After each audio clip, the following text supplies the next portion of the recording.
మరి ఇప్పుడే ఇచ్చేసినటువంటి మా గురువులు విదేశించండి.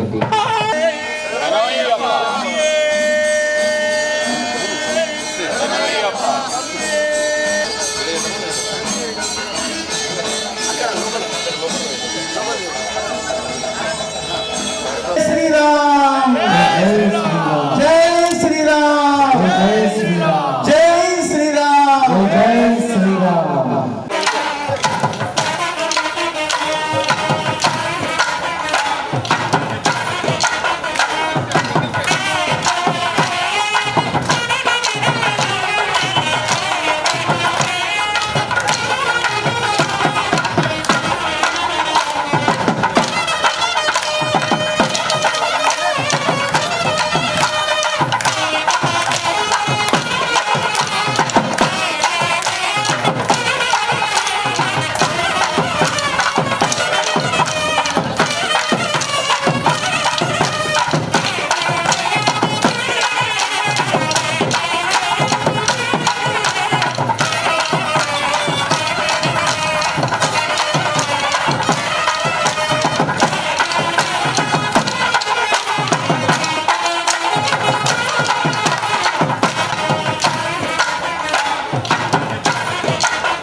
దీని గురించి పరాశర మహర్షి చాలా చక్కగా చెప్పారు. హనుమ సుందర కథాసుధ అనేటువంటి తన గ్రంథంలో ఎంత చక్కగా చెప్పారంటే పరమేశ్వర తత్వం ఏమిటి, ఆ శివతత్వం ఎలా ఉంటుంది, దానికి ప్రతీక ఏమిటి, దానికి ప్రతిబింబమే సుందరకాండ అన్నట్టు ఆయన తన చరిత్రలో చక్కగా వివరించారు. ఆయన అటువంటి సుందరకాండ ఎన్నో అవస్థలకి, ఎన్నో రకాల రోగాలకి, మనిషి పడే బాధలన్నిటికీ కూడా నివారణ సుందరకాండ అని చెప్పబడింది. ఒక అమ్మాయికి పెళ్లి కాలేదు అంటే అమ్మ సుందరకాండ పారాయణ చేయండి అన్నారు. ఇలా కష్టాలు పడుతున్నారంటే సుందరకాండ పారాయణ చేయండి అన్నారు. ఎందుకు? అందులో పాత్రలన్నీ సుందరమైనవే. చివరికి రావణాసురుడితో సహా లంకలో ఉన్న అందరూ కూడా సుందరమైన వాళ్ళని వర్ణించాడు అక్కడ.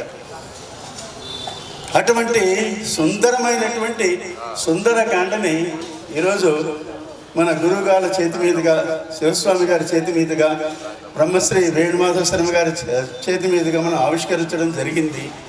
కుటిలాకరకేశం శాస్త్రారమిష్టగరదం శరణం కృగతి స్వామి శరణమయ్యప్ప. సుందర స్వరూపం ఆంజనేయ స్వామిది, సుందర తత్వం ఆంజనేయ స్వామిది, సుందరమైనటువంటిది రామాయణం. రామాయణంలో సుందరకాండ చాలా విశిష్టమైనది. స్థానం అనే స్థానం ఉండేది. యజ్ఞాంతరం యాగానంతరం చేసే స్థానాన్ని ఈరోజు మంగళ స్థానాలని చెప్పి ఇది ఒక అరాచక పద్ధతి, అరాచకం. అది చాలామందికి చెప్పాను, మన శేఖర్ రెడ్డి గురుస్వామి చెప్పాను. అలాగే ఇప్పటికి మాత్రమే అభిషేకం ఉంది, ఆ తర్వాత అయ్యప్ప స్వామికి ఉంది నీ అభిషేకం. అవునా? అభిషేకాన్ని ఎప్పుడు చేస్తున్నాం మనం? 12లో. కొన్ని అరాచకమైనటువంటి పనులు చేయకూడదు. ఎవరో అర్థం అంటే వాడు తీసేసి తినేస్తున్నాం వెళ్ళి. అది ఎంతవరకు ఒక సమంజసం? ఎంతవరకు సమంజసం? అది గురుస్వామి గారు చక్కగా గురుస్వామి దైవమే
सदाशिवसमारम्भां शङ्कराचार्यमध्यमाम् अस्मदाचार्यपर्यन्तां వందే గురు పరంపరా. సనాతనమైన భారతీయ హైందవ సంస్కృతిలో కోటాను కోట్ల సంవత్సరాల నుంచి ఎంతోమంది ఋషీశ్వరులు, మునీశ్వరులు, అవధూతలు, సద్గురుల యొక్క ఆశీర్వాదం మనందరికీ లభించాలని ప్రప్రథమైన నమస్కారాన్ని ఆ గురు పరంపరకి తెలియపరుస్తూ వాగద్ధావివ సంపృక్తౌ వాగద్ధ ప్రతిపత్తయే జగతః పితరౌ వందే పార్వతీ పరమేశ్వరౌ. సముద్రం యొక్క నీరు సూర్యుడి వల్ల గాలి వల్ల ఆవిరిగా మారి మేఘములై సమస్తము విస్తరించి వర్షించి కొండ సెలయేళ్లుగా మారి నదుల పేరుతో పిలువబడుతూ తిరిగి సాగరాన్నే చేరుకుంటున్నాయి విశ్రమించడానికి.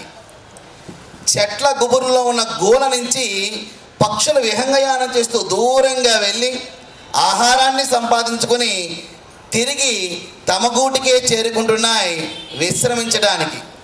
ఓ పరమేశ్వర, ఓ పరమేశ్వరి, నీ నుంచే సమస్తమైన జీవరాశులు ఉద్భవించి ఈ సంసారం అనే మాయాచక్రంలో పడి కొట్టు మిట్టాడుతూ అలసి సొలసి నీ పాదాల చెంతకే చేరుతున్నామమ్మా, ఆశీర్వదించమ్మా అంటూ ఆ పార్వతీ పరమేశ్వరులకి సహస్ర కోటి ప్రణామర్పిస్తూ ఈ క్షేత్ర అధిష్టానటువంటి అయ్యప్ప స్వామి వారికి సహస్ర కోటి ప్రణామాలు అర్పిస్తూ తప్త చామికర ప్రఖ్యా పీనోన్నత పయోధర చతుర్భుజా త్రినయన బాలేందు కృత శేఖర పద్మోత్పలకర సౌమ్య వరదాభయ పానిక సర్వలక్షణ సంపన్న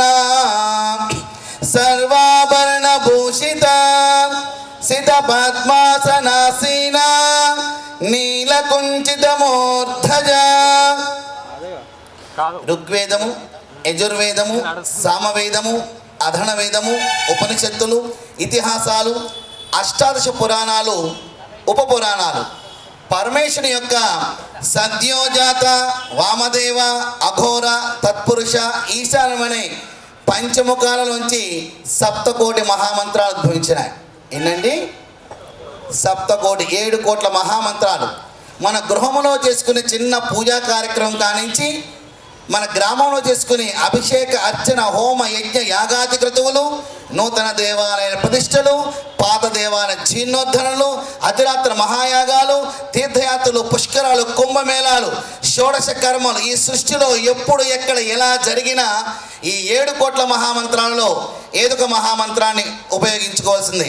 ఉత్తరమ్యాయ మహామంత్రాలు, దక్షిణమ్యాయ మహామంత్రాలు, గానాపచ మహామంత్రాలు, కౌమార మహామంత్రాలు, సౌర మహామంత్రాలు, శాక్తేయ మహామంత్రాలు, వైష్ణవ మహామంత్రాలు, వైఖానస మహామంత్రాలు, శైవ మహామంత్రాలు, బ్రహ్మ మహామంత్రాలు, దక్షిణామూర్తి వారి మహామంత్రాలు.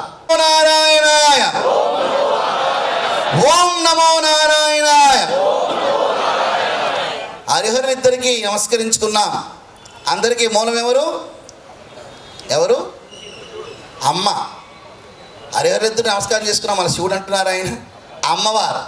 ఒక్కసారి నాతో పాటు వంత పలకండి. పరిరక్షిస్తూ ముందు తరాల వారికి అందిస్తానని భారతీయ శ్రద్ధ కేంద్రాలైన దేవాలయాల పట్ల బాధ్యతతోనూ స్త్రీల పట్ల మాతృభావనతోనూ శక్తి శ్రద్ధలతో జీవిస్తూ కృషి చేస్తూ నా నడుడిక ద్వారా, నా ప్రవర్తన ద్వారా సమాజాన్ని మరింతగా ప్రభావితం చేస్తా. పండితం పండితారాధ్యం పిండస్థల బోధకం అఖండ దండవత్ వందే సూర్యమండల మండితం.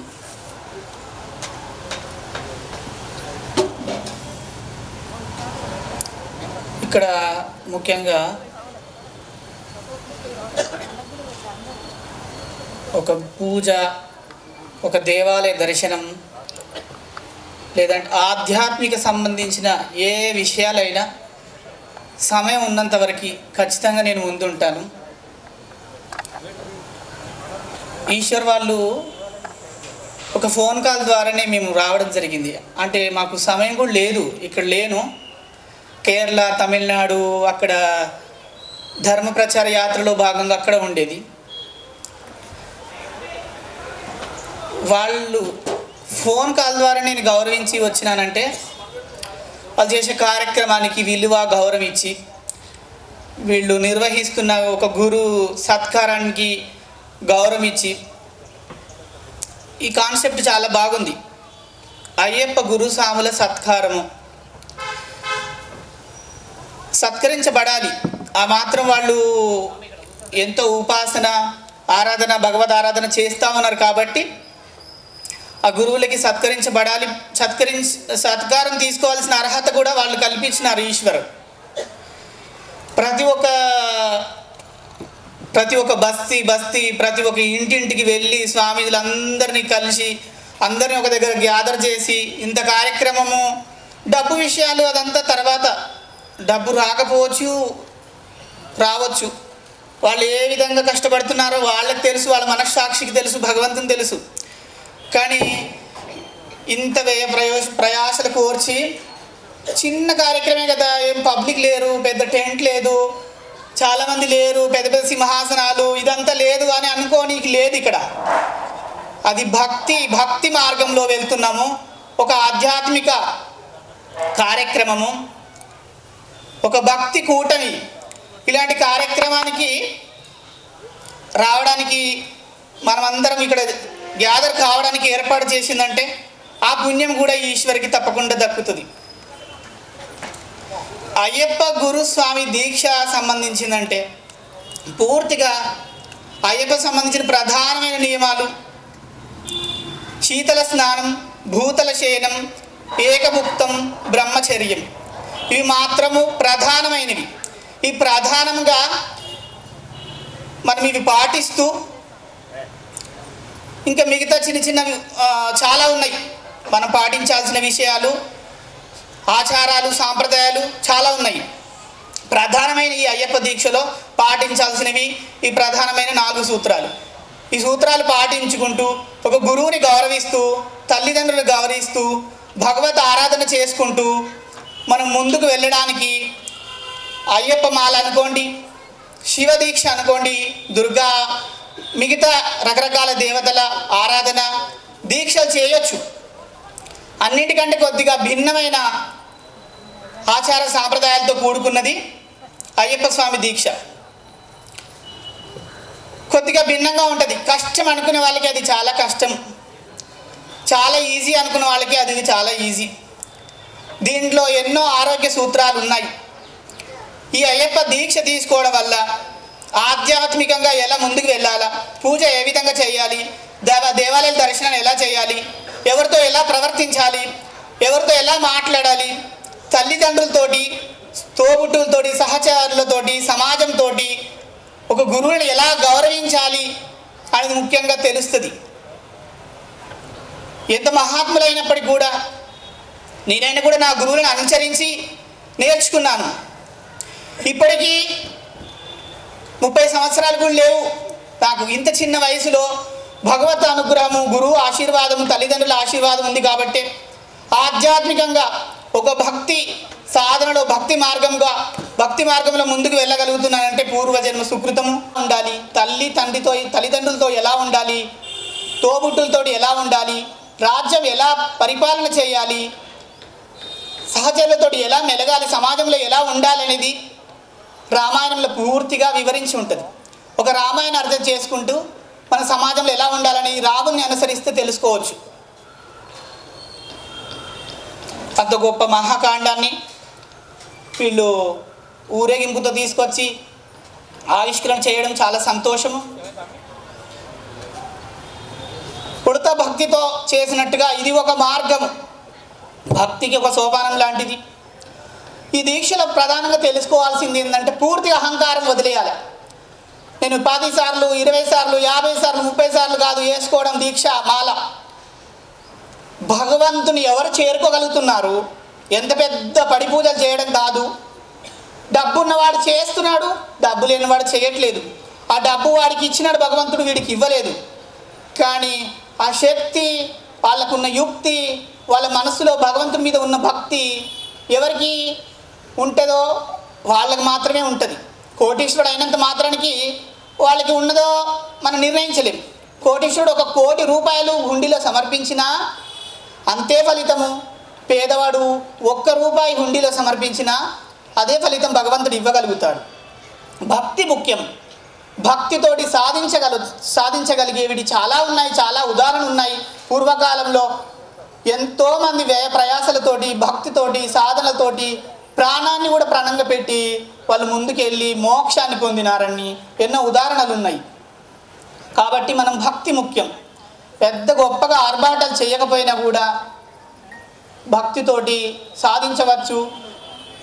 ఒక ఆవు దగ్గరికి ఒక దూడ ఎలా పరిగెత్తుకుంటూ పాల కోసం ఎలా వస్తుందో, భక్తిలో భక్తి సాధించిన వాడికి, భగవంతుణ్ణి ప్రసన్నం చేసుకున్న వాడికి ఆ భగవంతుడే లేగ దగ్గరికి, మనం చిన్న లేగల్లాగా మనం ఉంటే భగవంతుడే ఆవు రూపంలో వచ్చినట్టు, గోవు రూపంలో వచ్చినట్టు మన దగ్గరికి వచ్చి ప్రసన్నం అవుతాడు, ఖచ్చితంగా ఉంటాడు. రకరకాల సాంప్రదాయాలలో ఉండి కూడా ఎంతో రకాల విమర్శలు ఎన్నో చేస్తున్నప్పటికీ కూడా భగవంతుడే లేడని ప్రశ్నించే వాళ్ళు కూడా ఉన్నారు. అలాంటి సమాజంలో మనం పెరుగుతూ ఉన్నాం. అలాంటి సమాజం ఉన్నది. అది సమాజం తప్పు అంటే సమాజం తప్పు కూడా కాదు, మనది కూడా తప్పే. సమాజంలో మనం కూడా ఉన్నాం కాబట్టి అది మన తప్పు కూడా.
చాలా సంతోషం.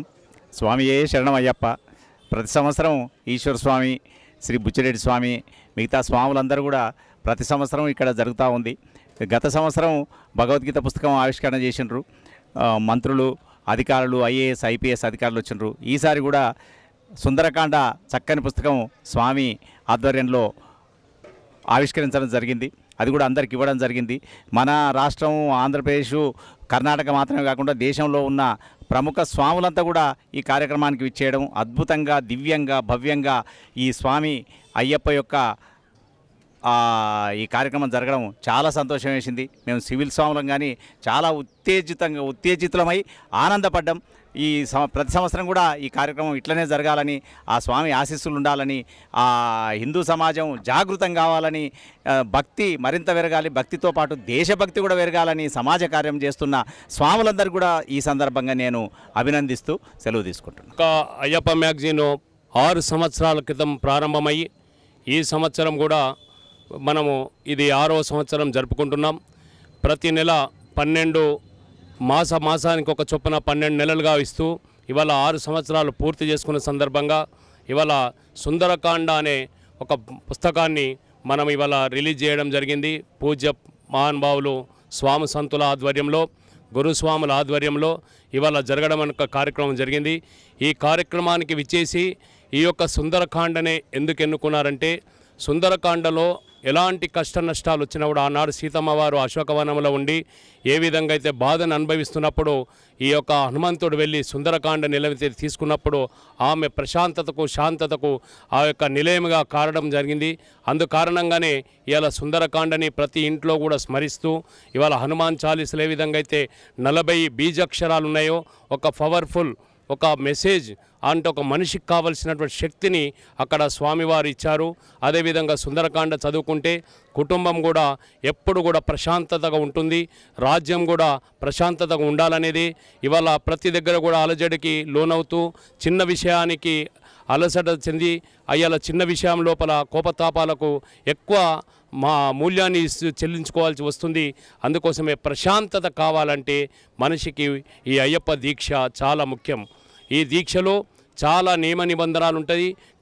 కఠినమైనటువంటి ఈ నియమ నిబంధనలకు గురుస్వాముల యొక్క అడుగుజాడల్లో నడుస్తూ గురుస్వామి యొక్క నడవడికని ఏ విధంగా ఉండాలనో నేర్పుతూ ఇవాళ చల్లటి నీళ్లతో కానీ ఒకేసారి భోజనం చేస్తూ ఇలా స్వామివారు చెప్పినటువంటి విధానాన్ని నడుచుకుంటూ ఎక్కడ కూడా అబద్ధం ఆడకుండా కోపతాపాలు రాకుండా శాంతిగా ఉంటూ ఇవాళ చేస్తున్నటువంటి కార్యక్రమాలని ముందుకి ఇవాళ అయ్యప్ప మ్యాగజైన్ ఇవాళ ప్రతి కన్యాస్వామి నుంచి మొదలుకొని గురుస్వాముల వరకు ఎలా నడవడించుకోవాలి, పూజా విధానం ఎలా ఉండాలి, అష్టోత్తరాలు ఏ విధంగా ఉండాలి, సహస్రనామాలు ఎలా ఉండాలి, అభిషేకాలు ఎలా చేసుకోవాలి, ముద్రబడి ఎలా ఉండాలి, ఇరుముడిని కట్టుకున్న తర్వాత ఎలా వెళ్ళాలి, స్వామివారికి ఏ టైంలో అభిషేకం చేయాలి, ఇవాళ ఇష్టమున్న తీరులో వాళ్ళు చేస్తూ ఉంటే అలా కాదు, ఇవాళ ఈ విధంగా ఉంటుంది, శాస్త్రబద్ధంగా ఉండాలని చెప్పేసి చెప్పడానికి నిలయముగా మారింది ఈ యొక్క మ్యాగజైన్. ఈ యొక్క అయ్యప్ప మ్యాగజైన్ ద్వారా ఇవాళ ఎంతోమంది స్వాములకు ఉచితంగా ఇస్తూ ఇవాళ స్వామి కొన్ని లక్షలాది ఇండ్లల్లో ఒళ్ళల్లో చేతిలో పట్టుకొని ఇవాళ స్వామివారి యొక్క ప్రచారానికి మూలము ఇవాళ అయ్యప్ప యొక్క మాసపత్రిక. ఈ మాసపత్రిక ద్వారా ఎన్నో మంచి విషయాలు, ఎన్నో ఆధ్యాత్మికమైన విషయాలు, ఎన్నో కారణాలు ఇవాళ ఎలక్ట్రానిక్ మీడియా ద్వారా ఎన్నో భక్తి ఛానళ్ళ ద్వారా చేస్తున్నటువంటి ఒక భాగం కాకవచ్చుగాక, కానీ నిజానికి ఒక పుస్తకాన్ని తీసి ఒక కొటేషన్ చెప్పారు. ఒక పుస్తకము ఒక మనిషికి ఎలా హెచ్చరిస్తుందంటే ఒక బల్ల మీద ఉన్నట్టు పుస్తకం పైన చదవాలంటే తల వంచి నన్ను చూడు, తల ఎత్తుకునేటట్టు నేను చేస్తానని ఆ పుస్తకం చెప్తుంది. అందుకోసమే తల వంచి నేను ఆ పుస్తకాన్ని చూశాను కనుకనే ఇవాళ నేను తల ఎత్తుకొని తిరుగుతున్నాననేది ఒక విధానానికి నేను వచ్చాను. అందుకోసం ఈ అయ్యప్ప ఒక మ్యాగజైన్ ద్వారా మాసపత్రిక ద్వారా నాలోన నా యొక్క నడవడిక ఎంతో మార్పులు చేర్పులు తేవడానికి మూల కారణంగా ఈ యొక్క పుస్తకమైంది. ఈ పుస్తకంలో ఎంతోమంది మహానుభావులు ఎన్నో సారాంశాలు, ఎన్నో విషయాలు, ఎన్నో కఠినమైనటువంటి నిర్ణయాలు తీసుకొని ఒక విధానం, పూజా విధానం ఎలా ఉండాలి అనే ఒక లక్ష్యానికి వచ్చారు కనుకనే ఆ యొక్క పుస్తకాన్ని మేమందరం కూడా ఇలా ఒళ్ళో పెట్టుకున్నాం, రేపు ఇంట్లో పెట్టుకుంటాం, రేపు గుళ్ళో పెట్టుకుంటాం. ఈ పుస్తకం ఒక పవిత్రమైన గంధంగా మేము భావిస్తూ ఈ యొక్క ఈశ్వర్ స్వామికి ప్రత్యేకమైన ధన్యవాదాలు ఈ శబరిమల అయ్యప్ప సేవా సమాజం ద్వారా మేము తెలియపరుస్తున్నాం. ఓం శ్రీ స్వామియే స్వామి శరణమయ్యప్ప. శ్రీ స్వామియే శరణమయ్యప్ప మాసపత్రిక ఆధ్వర్యంలో మేము ప్రతి సంవత్సరము గురుస్వాముల సత్కారం అనే కార్యక్రమం ఒకటి పెట్టుకున్నాము. దానికి దక్షిణ భారతదేశం నుంచి 108 మంది గురుస్వాములను అంటే 18 సంవత్సరాలు అంతకంటే ఎక్కువ సంవత్సరాలు మాలధారణ స్వీకరించిన వారికి మేము సెలెక్ట్ చేసుకొని వారికి సత్కారం చేయడం జరుగుతుంది స్వామి. ఒక్కొక్క సంవత్సరం ఒక్కొక్క రకమైన పుస్తకాలను వారికి బహుమతిగా ఇస్తూ మాకు తోచినంత సహకారం చేస్తూ వాళ్ళకి సహకారం అందరికీ బాగుండాలనే ఉద్దేశంతో చేస్తున్నాం సార్. లాస్ట్ ఇయర్ భగవద్గీత పుస్తకాన్ని ఇచ్చాము, ఈ సంవత్సరము సుందరకాండ పుస్తకాన్ని ఇచ్చాము. మళ్ళీ వచ్చే సంవత్సరం అంటే ప్రతి సంవత్సరము 2వ ఆదివారం మా కార్యక్రమం జరుగుతుంది స్వామి. కాబట్టి అందరు స్వాములు చాలా సంతోషంగా ఆనందంగా ఉండాలి, పద్ధతి నేర్చుకోవాలి, అయ్యప్ప దీక్ష ఎలా చేయాలి, సాంప్రదాయం ఎలా ఉంటుంది అనే దాని మీద మేము చెప్తూ వస్తున్నాము. సో చాలామంది స్వాములు కూడా సపోర్ట్ చేస్తున్నారు. అదేవిధంగా శ్రీ స్వామియే శరణమయ్యప్ప మాసపత్రిక ద్వారా అన్ని వివరాలు తెలుపుతూ మేము పుస్తకాన్ని కూడా ప్రచురించడం జరుగుతుంది స్వామి. కాబట్టి ఈ కార్యక్రమానికి వచ్చేసిన మా పెద్దలు చాలామంది వచ్చారు, గురువులు, పీఠాధిపతులు, సీనియర్ ఆఫీసర్లు అందరూ కూడా మాకు వచ్చి మాకు సహకారం చేస్తున్నారు. మాతో పాటు మా ఫ్రెండ్స్ మిత్రులు కూడా చాలామంది సపోర్ట్ చేస్తే ఈ కార్యక్రమం ఇలా జరుగుతుంది స్వామి. సో ఈ కార్యక్రమానికి విచ్చేసిన ప్రతి ఒక్కరికి కృతజ్ఞతలు తెలుపుతూ ఈ కార్యక్రమం మరి మాకు ప్రతి సంవత్సరం సహకారం అందించాలని కోరుతూ సెలవు తీసుకుంటున్నాం సార్.